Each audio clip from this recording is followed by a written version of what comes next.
Bonjour à tous et bienvenue sur Crypto Flash, la chaîne de l'actualité crypto. Il y a énormément de cryptos qui sont en train de monter.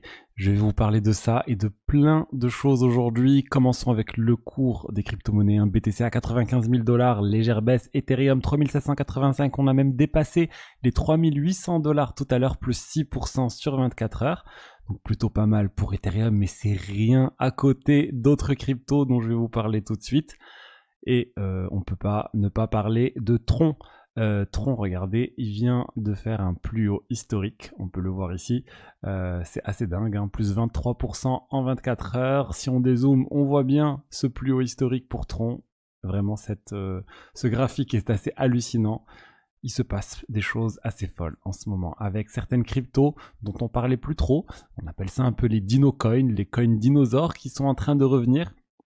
Et Tron fait partie de ça. C'est un peu le narratif d'Inocoin, des cryptos qui n'ont pas dépassé leur plus haut historique en 2021, qui sont en train de le dépasser maintenant. Je pense aussi à XRP, on en a suffisamment parlé ces derniers jours, mais voilà, il y a certaines cryptos qui sont en train de pump très fort.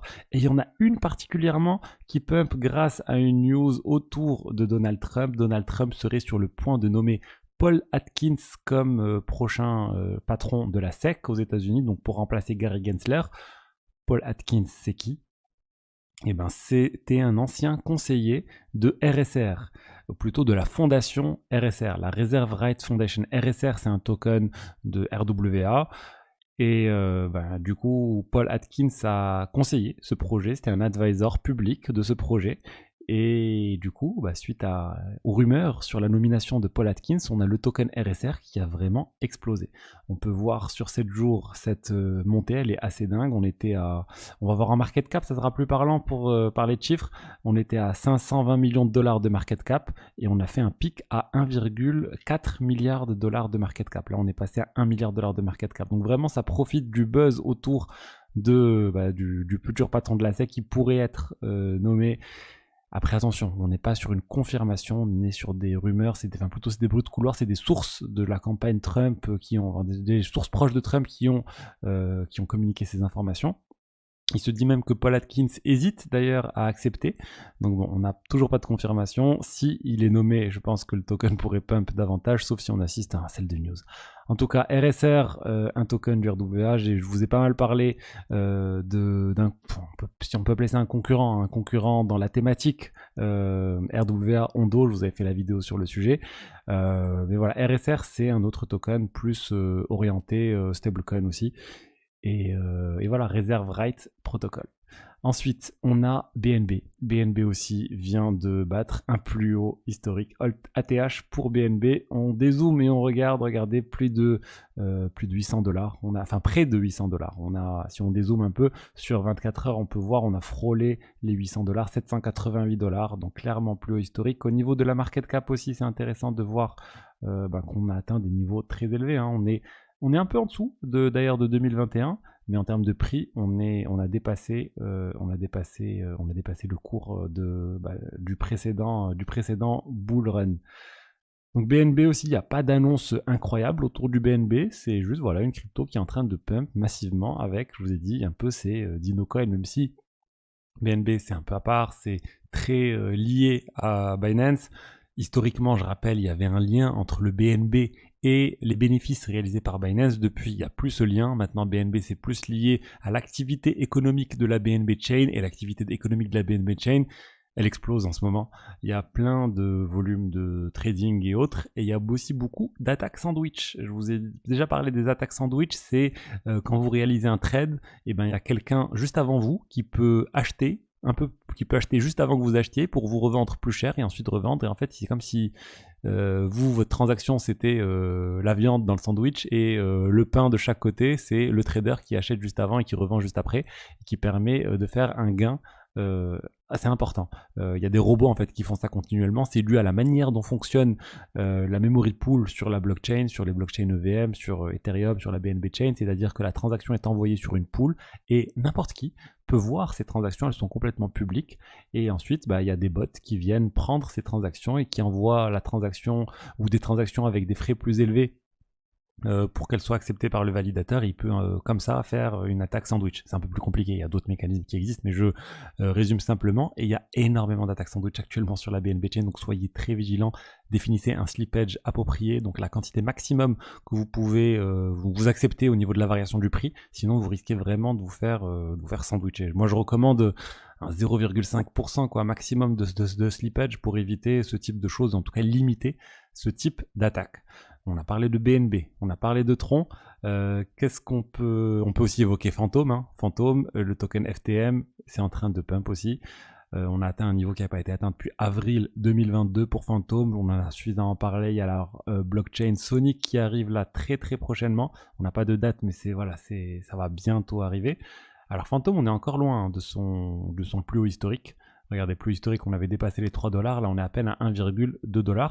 Mais c'est intéressant ce que fait Phantom avec cette blockchain.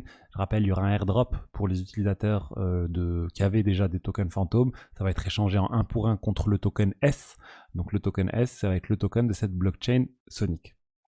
Ensuite, autre crypto qui est en train de pump, c'est Monero. Monero, on a dépassé les 211$, aussi un plus haut sur 2 ans. On peut voir hein, sur un an Monero, c'est pas non plus une très très forte hausse. On était à 174$ il y a un an, là on a atteint les 200$, mais sur ces derniers jours on a eu cette vraiment forte hausse depuis, voilà, regardez, on avait mi-novembre, on était à 140 et quelques. Qu'est-ce qui s'est passé? On a l'ensemble de la thématique des privacy coins qui est en train de bien monter. On a Dash aussi, 70% en une semaine, Zcash 26%, on a Verge 513%. C'est en train de monter avec la victoire partielle sur Tornado Cash et sur le code de Tornado Cash qui en fait ne peut pas être interdit par la justice américaine, en tout cas par l'OFAC. Donc on ne peut pas avoir de sanctions contre ce code parce qu'il est complètement immuable, personne ne peut y toucher, et les gens voient ça comme une bonne nouvelle pour l'ensemble des privacy coins. Attention, pour moi c'est beaucoup de hype. Le code de Tornado Cash, effectivement, il n'est pas modifiable, mais c'est pas le cas pour d'autres protocoles, d'autres blockchains. Là c'était vraiment spécifique sur la notion de smart contract immuable que personne ne peut modifier. Ensuite, on va parler de Grayscale. Donc Grayscale, c'est un fonds historique qui avait lancé le premier fonds pour les investisseurs agréés aux États-Unis pour acheter du BTC. Ils l'ont ensuite converti en ETF. Et ils ont aussi lancé un fonds il y a un certain temps pour Solana. Et là, ils ont fait la demande pour convertir leur fonds Solana en ETF. Donc c'est encore une demande d'ETF de plus pour Solana. Il y en a de plus en plus. Vraiment, là, les deux projets où il y a le plus de demandes d'ETF aux États-Unis, c'est Solana et XRP. Ça va être vraiment la course pour savoir lequel de ces projets va avoir son ETF en premier validé. Ensuite, on va parler de Ethereum. Ethereum, le volume de transactions on-chain vient d'atteindre 183 milliards de dollars. C'est une hausse hein, par rapport à ces derniers mois. Vous pouvez voir que c'est sur un an, c'est un plus haut. La dernière fois que c'était aussi haut, on avait mars 2024, 183, mais là on a clairement dépassé. Il y aura beaucoup de demandes. Il y a beaucoup de demandes pour faire des trades sur le réseau Ethereum. Il y a beaucoup de volume de trading. Et en fait, il y a toute la finance décentralisée qui est en train de monter, que ce soit sur Ethereum ou sur d'autres blockchains. Regardez la TVL, la quantité de crypto qui est dans la DeFi, donc la finance centralisée sur Ethereum, Solana, Tron et toutes ces autres blockchains, vient de dépasser les 200 milliards de dollars. Et c'est un record. Donc vraiment beaucoup de choses qui se passent autour de la DeFi. Je vous ai parlé, moi, le narratif que j'aime le mieux en ce moment, c'est le narratif DeFi. Je pense que c'est quelque chose qui va continuer de monter. Il y a plein de tokens qui en profitent. Il y a Fluid, il y a beaucoup de choses. Et voilà, donc la DeFi, j'y crois encore énormément. Pour moi, c'est le meilleur moyen de faire fructifier ces cryptos. Il y a moyen de le faire proprement, de manière sécurisée, de générer du rendement vraiment intéressant, que ce soit sur des stablecoins ou des cryptos. Donc voilà, si ça vous intéresse, n'hésitez pas à me contacter. Vous avez le lien dans la description. Je propose quelque chose de personnalisé pour vous aider, pour booster votre portefeuille crypto et aussi faire de la DeFi. Donc écoutez, c'est tout ce que je voulais dire aujourd'hui sur les diverses actualités. J'espère que le contenu vous a plu. Si c'est le cas, n'hésitez pas à liker, à commenter, à vous abonner. Je vous dis à demain pour la suite. Allez, au revoir, ciao ciao.